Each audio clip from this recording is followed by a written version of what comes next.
জাতির এক ভূমিকায় তারা ধূলিসাৎ করে দেওয়ার ষড়যন্ত্র করছে। কিন্তু তারা জানে না মুসলমানের আর কোনো পাওয়ার আর শক্তি নাই থাকুক, মুসলমানের সবথেকে বড় শক্তির নাম হলো আসমানের মালিকের সাথে এক সম্পর্ক।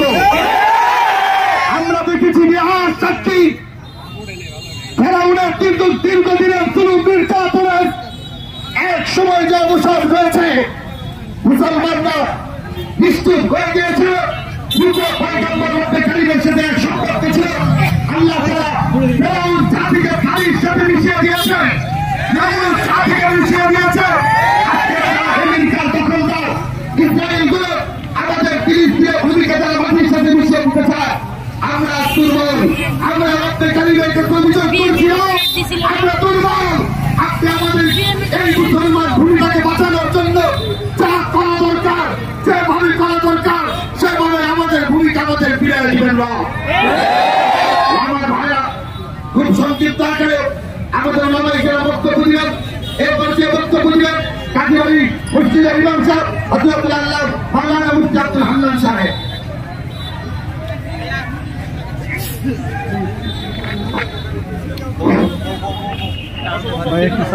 الحمد لله والصلاة والسلام أما بعد قال رسول الله صلى الله عليه وسلم انصر أخاك ظالما أو مظلوما أو كما قال النبي عليه الصلاة والسلام.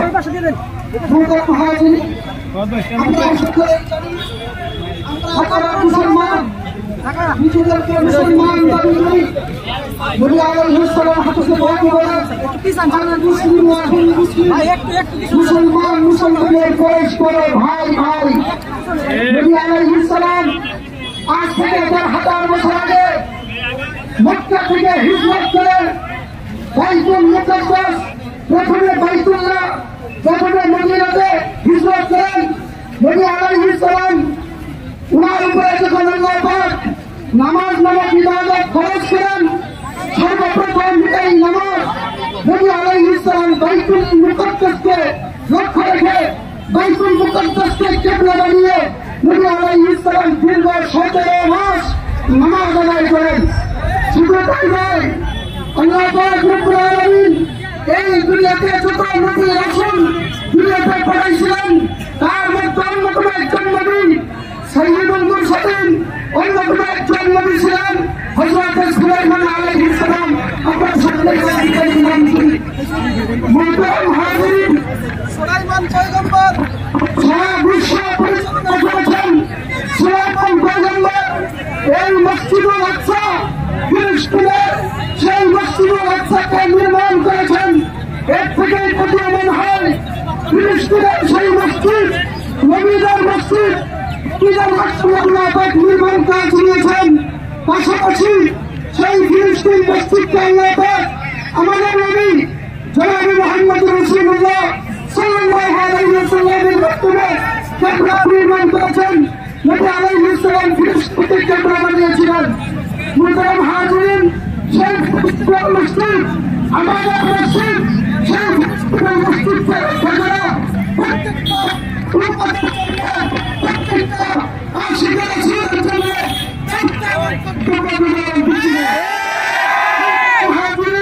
সেই ফিলিস্তিনের মসজিদকে ইহুদি জাতিরা পরিষ্কার করে দিয়েছে। আমাদের কলবের ভিতরে কলিজার ভিতরে একটা আগুন লাগিয়ে দিয়েছে। আমরা এই কলপুরের জমিন থেকে কতটুকু করতে পারবো ইহুদিদের বিরুদ্ধে? আমরা মালিককে সাক্ষী রেখে বলতে চাই, ওগো মালিক, আমাদের যতটুকু সামর্থ্য আমরা তোমার খোলা আসমানের নিচে এই দুপুরে জমিনের উপরে আমরা তোমার হাজিরা দিলাম। ওগো মালিক, কাবাকে রক্ষা করবার জন্য যেমন আসমান থেকে তুমি আবাবিল পাঠিয়েছিলে, আবাবিল পাখি টুকরা টুকরা পাথর নিয়ে সেই আব্রাহাম গাছের উপরে তার সাথীদের উপরে নিক্ষেপ করেছিল, তারা তো দুঃসাপ হয়ে গিয়েছিল। ও মালিক, তোমার কাছে ফরিয়াদ, আজও তুমি এখানে আছো, সামনেই থাকবে, তুমি চিরঞ্জীব, তুমি কোনদিন শেষ হবে না, তুমি তো হাইয়ুল কাইয়ুম, তুমি তো আমাদের হায়াতের মৌতের মালিক মালিক সেই আওয়াজুল পাখির মতো আবারও ফিলিস্তিনের জমিনে তুমি আত্মসমর্পণ করো। হাজিরিন, আমাদের জন্য আমরা যেখানে যতদিন বসবাস করব ইহুদিদের সাথে আমাদের কোন রিলেশন নাই। শুধু তাই না, শুধু মুখে বলবো, আমল করবো না, আমরা ইমানদার হতে পারবো না। এই কারণে ইসরায়েলের যত পণ্য, ইহুদিদের যত পণ্য আমরা বয়কট করে দেবো। কথা বলে ঠিক না? শুধু তাই না, গোপালপুরের যে কোনো দোকানে আমরা সেই ইহুদিদের পণ্য পাওয়ার সাথে সাথে আমরা ওই দোকানটাকে হুঁশিয়ার করবো, না বললে ওই দোকানকে আমরা করে দেবো।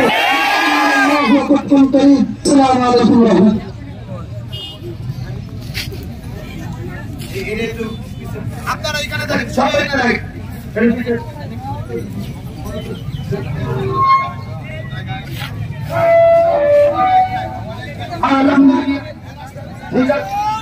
ভাই সকলে যেখানে আছি খুব অল্প সময় এই পর্যায়ে গুরুত্বপূর্ণ সংক্ষিপ্ত বক্তব্য করবেন সিমলা বাজার মসজিদের খতিব হযরত মাওলানা রফিকুল ইসলাম সাহেব।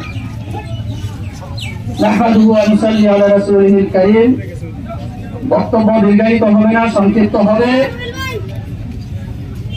বাইতুল মুকাদ্দাসের উপরে ফিলিস্তিনে বিশ্ব সন্ত্রাস ইহুদিরা নেতানিয়াহু আক্রমণ করে ফিলিস্তিনের মুসলমানকে ধূলিসাৎ করে দিয়েছে, বাইতুল মুকাদ্দাসকে ধূলিসাৎ করে দিয়েছে। তারা আক্রমণ করেছে ফিলিস্তিনের উপরে নয়, তারা বাইতুল মুকাদ্দাসের উপর আক্রমণ করে বিশ্বের 200 কোটি মুসলমানের হৃদয়ের উপর আক্রমণ করে।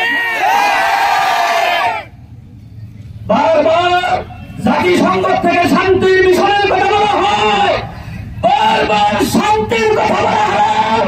ফিলিস্তিনের মুসলমানদের উপর যখন আক্রমণ করা হয় তারা কেন তখন চুপ থাকে জানতে চায়। জাতিসংঘের আমাদের প্রশ্ন, আমাদের ইমানি ভাই মুসলমান ভাইদের উপর আক্রমণ কেন? আজকে যে সকল দোকানে ইসরায়েলি পণ্য আছে সেই সকল পণ্য বয়কট করতে হবে। আমরা জীবন দিতে হবে, মুসলমানের ভাইয়ের পথ থেকে এক মুহূর্তের জন্য সরে যাব না। ধন্যবাদ সবাইকে, আসসালামু আলাইকুম। এই পর্যায়ে সংক্ষিপ্ত বক্তব্য দিবেন, এরপরে ইনশাআল্লাহ দোয়া হয়ে যাবে। এই পর্যায়ে গুরুত্বপূর্ণ বক্তব্য পেশ করবেন নদীর পার জামে মসজিদের ইমাম সাহেব হযরত আল্লাহ মাওলানা মুফতি আব্দুর রাজ্জাক সাহেব। আলহামদুলিল্লাহ ওয়াসসালাতু ওয়াসসালাম। ভাই কেউ আগাবো না, শুধু ক্যামেরাটা অন করে ধরবো। এখানে ইসরায়েলের পতাকা, আমেরিকার পতাকা পুরা হবে, আমরা শুধু আমাদের ক্যামেরাটা ধরবো, এছাড়া আর কিছু করবো না। কেউ আগাবো না, শুধু ভিডিও করবো এবং এটা ছেড়ে দিব যে আমাদের কাছে সেই রাষ্ট্রের কোন মূল্য নেই, সে দেশের পতাকার আমাদের কাছে কোন মূল্য নেই, দেশের নেতার কোন প্রয়োজন নাই, যেই দেশ ইসলামের বিরুদ্ধে তো লড়বে সেই দেশের পতাকার মূল্য আমাদের কাছে নাই। আলহামদুলিল্লাহ والصلاه والسلام على من لا نبي بعده اعوذ بالله من الشيطان الرجيم بسم الله الرحمن الرحيم اقتلوا المشركين حيث وجدتموهم وقال رسول الله صلى الله عليه وسلم الجهاد معهم الى يوم القيامه كما قال عليه الصلاه والسلام প্রিয় উপস্থিতি, আজ অত্যন্ত ভারাক্রান্ত হৃদয়ে আপনাদের সম্মুখে দুটি কথা বলার জন্য দাঁড়িয়েছি। সারা বিশ্বে ভাই কবি বলেন, তলোয়ার পাকর হোকে নিকল ময়দানে আসির, তলোয়ার পাকর হোকে নিকল ময়দানে আসির, दुश्मन की मुकाबिल तू लगा नारे तकबीर। সারা বিশ্ব মুসলমান নারে তাকবীর বলে সেই খয়বরের যুদ্ধ হবে। আল্লাহ নবী যখন বলেন আল্লাহু আকবার খায়বার খায়বার, আল্লাহু আকবার খায়বার খায়বার, যখন আল্লাহু আকবারের সাইজে আসমানে যখন মুসলমান ময়দানে নামবে তখন ইহুদিরা পালানোর জায়গা পাবে না। আল্লাহ পাক আমাদের সকলকে শাহাদাতের জন্য কবুল করেন সকলে আমিন। ভাই পতাকাগুলো ফিলিস্তিনের পতাকাগুলো উঁচু করে ধরি, আমাদের প্লে কার্ডগুলোকে উঁচু করে ধরি, প্লে কার্ডগুলোকে উঁচু করে ধরি, প্লে কার্ডগুলোকে উঁচু করে ধরি এবং ফিলিস্তিনের পতাকা রাখতে থাকি। আমরা সকলে বলবো নারায়ে তাকবীর, আল্লাহু আকবার, নারায়ে তাকবীর, আল্লাহু আকবার। থাকবো না তো পরাধীন ফিলিস্তিন, ফিলিস্তিন স্বাধীন হবে ফিলিস্তিন, শব্দ দেখি প্রতিদিন ফ্রি ফ্রি ফ্রি ফ্রি ফিলিস্তিন, ফিলিস্তিন। আলহামদুলিল্লাহ আমাদের অনেকে খুব কষ্ট হচ্ছে রোদের সময়। আমি আপনাদের সামনে যেই কথা বলছি ভাই, আমাদের আজকের দাবি কওমি উলামা পরিষদ, ইমাম মুয়াজ্জিন পরিষদ এবং হিন্দুদের পক্ষ থেকে আমাদের চূড়ান্ত কথা, আমাদের সিদ্ধান্ত, আমাদের চূড়ান্ত সিদ্ধান্তের কথা, তখন বাস ইসরায়েল যেমন করে আমার দেশ, আমাদের মাতৃভূমি, পবিত্র মাতৃভূমি ফিলিস্তিনের উপর আক্রমণ করেছে, আমরা চিরেই চাই জাতিসংঘের কাছে অল্প কিছু দিনের মধ্যেই ইসরায়েলের নামের রাষ্ট্র যেন পৃথিবীতে বাকি না থাকে। আপনারা যদি পদক্ষেপ নিতে না পারেন, আমাদের 200 কোটি মুসলমান দল মত ব্যক্তি নির্বিশেষে আমরা ইসরায়েলের বিরুদ্ধে লাল মার্চ করতে বাধ্য হব। কোন ফাঁসির কাষ্ট, কোন বুলেট আমাদেরকে দমিয়ে রাখতে পারবে না। সেই সাথে আমাদের গোপালপুর বাজারের সকল ব্যবসায়ীদের প্রতি উদারতা আহ্বান থাকবে, ইসরায়েলের পণ্য আপনারা দোকান থেকে বয়কট করুন। কোন অবস্থাতেই ইসরায়েলের পণ্য আপনারা রাখবেন না ইনশাআল্লাহ। কওমি উলামা পরিষদ, ইমাম মুয়াজ্জিন পরিষদের পক্ষ থেকে আমরা আগামী শুক্রবারের মধ্যে আপনাদের প্রত্যেকটা দোকানে আমরা ইনশাআল্লাহ ইসরায়েলের পণ্য কি কি সেই কাগজগুলো আমরা পৌঁছে দিব ইনশাআল্লাহ। আমরা আপনাদের কাছে চূড়ান্ত দাবি থাকবে, যদি আপনারা বয়কট না করেন আপনাদের দোকানকে আমরা সিলগালা করতে বাধ্য হব। এ পর্যায়ে ইনশাআল্লাহ দোয়ার মাধ্যমে শেষ হবে। দোয়া করবেন আমাদের সকলের মুরব্বী, আমাদের সকলের শ্রদ্ধাভাজন ব্যক্তিত্ব, কওমি উলামা পরিষদ, ইমাম মুয়াজ্জিন পরিষদের কোষাধ্যক্ষ হযরতুল আল্লামা মাওলানা জাইনুল আবিদিন দামাত বারাকাতুহুমুল আলিয়া। দোয়া করবেন হযরতুল আল্লামা মাওলানা জাইনুল আবিদিন দামাত বারাকাতুহুমুল আলিয়া।